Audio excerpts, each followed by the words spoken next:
Cour ihamagaye Perezida Tshisekedi uhamagawe kugira agende ahagarare imbere y'idarapo nk'uko biteganyijwe, aho agomba kurahirira nk'uko biteganyijwe.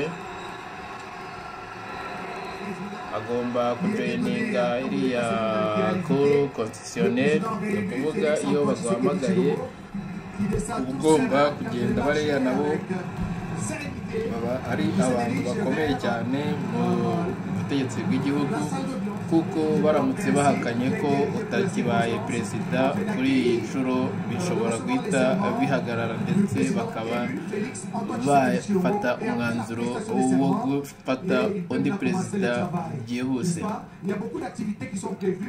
Aha mureba niho naberetse kuva kare, niho habera iriya serema cyangwa se uko gusezeranya, niho hanga nk'uko muhabona mu mafoto y'umunsi w'ejo, ubwo twari turi gukurikirana itumirwa ry'abaperezida batandukanye bagombaga kuza muri uyu muhango, kugira ngo niho Tshisekedi yerekeje. Monsieur le procureur général, pour son réquisitoire.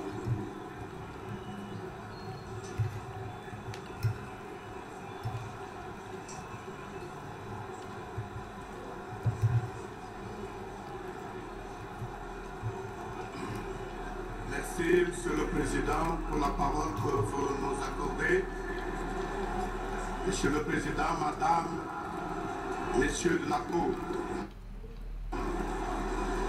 Excellence, Monsieur le Président de la République, élu, chef de l'État, avec l'expression des hommages les plus déférents. Excellence, Messieurs les chefs d'État et chefs de délégation des pays amis et frères, auguste assemblée, distingués invités en vos titres et qualités respectives. Abana bakomeje numéro 001 kuvuga janvier 2024, Monsieur Kadima amategeko agenderwaho ndetse président de la commission électorale nationale n'iyemezwa rya perezida wa Repubulika Iharanira Demokarasi ya Kongo Tshisekedi. la Cour de séance, la décision numéro 130 du 31 décembre 2023 portant publication des résultats provisoires de l'élection du président de la République tenue le 20 décembre 2023, ainsi que les pièces jointes, et ce, conformément à l'article 71 de la loi numéro 006 du 9 mars 2006 portant organisation des élections présidentielles, législatives, provinciales, urbaines, municipales et locales, telles que modifiées et complétées par la loi numéro 22/029. Aho turimo turakurikira ibyo itegeko nshinga rya Repubulika Iharanira Demokarasi ya Kongo rivuga kuri iyi ngingo yo kurahira ya Félix Tshisekedi. Au titre de contentieux électoral des résultats, enregistré deux recours, notamment celui du candidat Ngoyi Lungawasenga Théodore et celui de M. Echempala David, enrôlés respectivement sous le RCE 014 et sous le RCE 015. Après examen des moyens formulés par le requérant, la Cour de séance a, par ses arrêts RCE 014 et 015, déclaré recevable mais non fondé le premier recours et irrecevable le second. Par son arrêt N'umuhango rero wo kurahira kwa Antoine Félix Tshisekedi, n'umuhango wari uteganyijwe n'ubundi kuba kuri izi tariki 20 z'ukwezi kwa mbere umwaka w'2024, aho Félix Tshisekedi n'ubundi yatsinze amatora afite amajwi 73%. du 15 octobre 2023 2013 portant organisation et fonctionnement de la Cour constitutionnelle, 74 alinéa 1er et 4, 74 bis, 114 de la loi électorale précitée, a proclamé élu à la majorité des suffrages exprimés le président de la République démocratique du Congo, Félix Antoine Tshisekedi Tshilombo, avec 13 058 962 voix, soit 73,47%.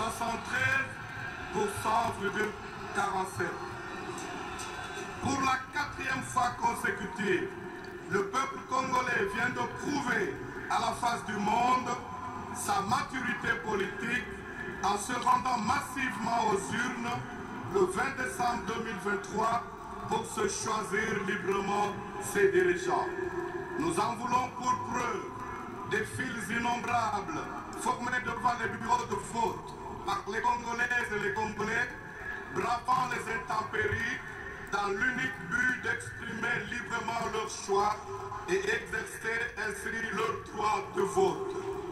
Le 20 décembre 2023, le peuple congolais, dans sa diversité, toutes tendances confondues, a porté son choix sur la personne de Félix Antoine Tshisekedi Tshilombo, candidat à sa propre succession, au fin de préserver les acquis de 5 premières années de son mandat et d'être conduit pour les 5 prochaines années vers un Congo uni, prospère, débarrassé des poches d'insécurité qui persistent à l'est de notre pays. Excellence, Monsieur le Président de la République élu, votre réélection à la magistrature suprême de la République démocratique du Congo m'offre une heureuse opportunité de vous présenter au nom de tous les magistrats du parquet général et la Cour constitutionnelle et du personnel n'ubundi hano muri Congo aho ahamije imbere y'abaturage bose bo muri Congo ko Tshisekedi ari we muyobozi ugiye kuyobora Congo indi manda y'imyaka 5 dans l'accomplissement de vos lourdes responsabilités. Le serment constitutionnel prévu à l'article 74 de la Constitution que vous allez prêter maintenant est un acte historique qui inaugure votre second mandat dans la mesure où vous allez vous engager solennellement devant Dieu et la nation, notamment d'observer et de respecter la Constitution et les lois de la République démocratique du Congo et de consacrer toutes vos énergies pour la sauvegarde de la paix et de l'unité nationale. Monsieur le Président de la Cour constitutionnelle et honorés collègues, Madame, Messieurs les juges de la Cour constitutionnelle, Tshisekedi n'ubundi utegetswe kubaha Cour constitutionnelle ndetse n'itegeko nshinga rya Repubulika Iharanira Demokarasi ya Congo. Est né le 13 juin 1963 à Kinshasa, capitale de la République démocratique du Congo. Il est le fils biologique du docteur Étienne Tshisekedi Wamulumba, d'heureuse mémoire,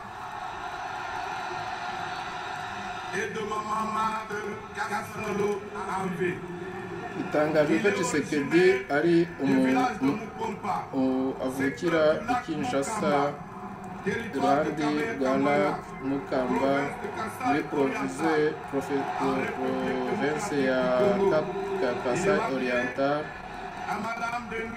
muri Repubulika Iharanira Demokarasi ya Congo, akaba yaravutse 1963. Aucune cause d'empêchement ni d'incompatibilité n'a été relevée dans son chef. Au terme de l'article 74 de la Constitution, le président de la République élu entre en fonction dans les 10 jours qui suivent la proclamation des résultats définitifs de l'élection présidentielle. Avant son entrée en fonction, le président de la République prête devant la Cour constitutionnelle le serment ci-après. Moi, Félix Antoine Tshisekedi Tshilombo, élu président de la République démocratique du Congo, je jure solennellement devant Dieu et la nation d'observer et de défendre la Constitution et les lois de la République, de maintenir son indépendance et l'intégrité de son territoire, de sauvegarder l'unité nationale, de ne me laisser guider que par l'intérêt général et le respect des droits de la personne humaine, de consacrer toutes mes forces à la promotion du bien commun et de la paix, Tshisekedi agiye gukoresha arahira uko ryanditse nibyo agiye kwemeza, barabanza bakabimusomera akumva koko nawe ibyo bintu abyemeye, cyane ko Tshisekedi atari ubwa mbere n'ubundi arahiye, igiye kuba ku nshuro ya kabiri, aho namara kurahira namara kumva ibyo barisoma nawe ari buhitemo kongera kurisubiramo afashe ku idarapo. Le serment de M.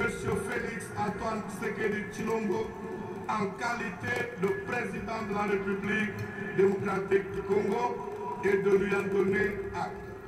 Bien qu'il n'y a pas lieu à paiement de frais d'instance, la procédure étant gratuite. J'ai dit, le procureur général prit la constitution Tshisekedi Jean-Paul. mugenzi we atabashije kuhagera Joseph Kabila. Élu a prêté son serment en qualité de président de la République démocratique du Congo.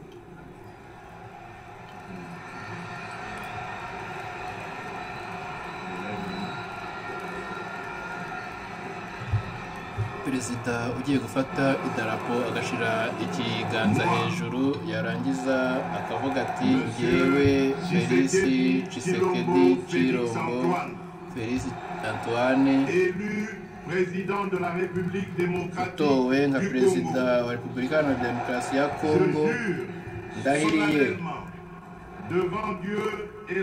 imbere y'Imana ndetse n'igihugu de défendre la Constitution et les lois de la République, de maintenir son indépendance et l'intégrité de son territoire, de sauvegarder l'unité nationale, de ne me laisser guider que par l'intérêt général et le respect des droits de la personne humaine, de consacrer toutes mes forces à la promotion du bien commun et de la paix, de remplir loyalement et en fidèle serviteur du peuple les hautes fonctions qui me sont confiées. La Cour prend acte de votre prestation de serment en qualité de président de la République démocratique du Congo. ni ukuvuga ahangaha Tshisekedi amaze kuba perezida wa Repubulika Demokarasi ya Kongo, nta kindi gishobora kuba ngo uyu muhango ukozwe none ahangaha ngo usubirwemo. Icyo agiye gukora ni ukumusuhuza, yarangiza akamuhereza uburenganzira bwose.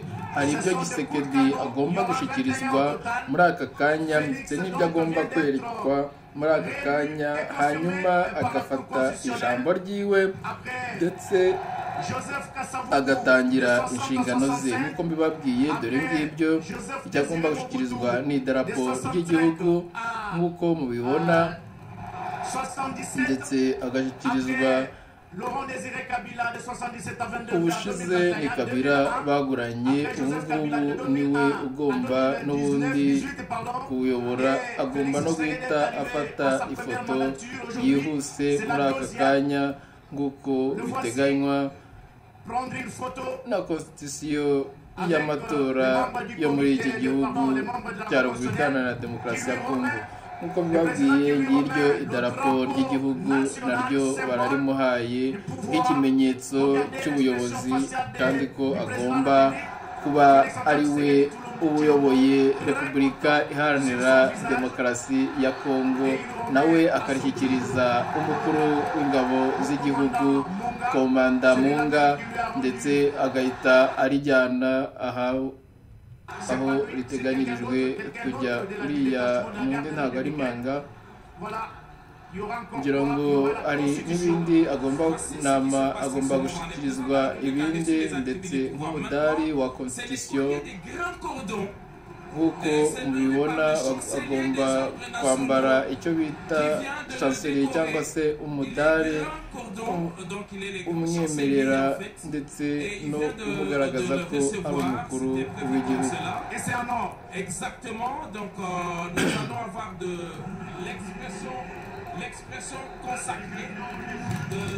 Ni ukuvuga nk'uko bigaragara mu mafoto, Tshisekedi muri aka kanya ubu ni perezida uharanira demokarasi ya Kongo. Merci. Le symbole là d'abord, c'est le symbole de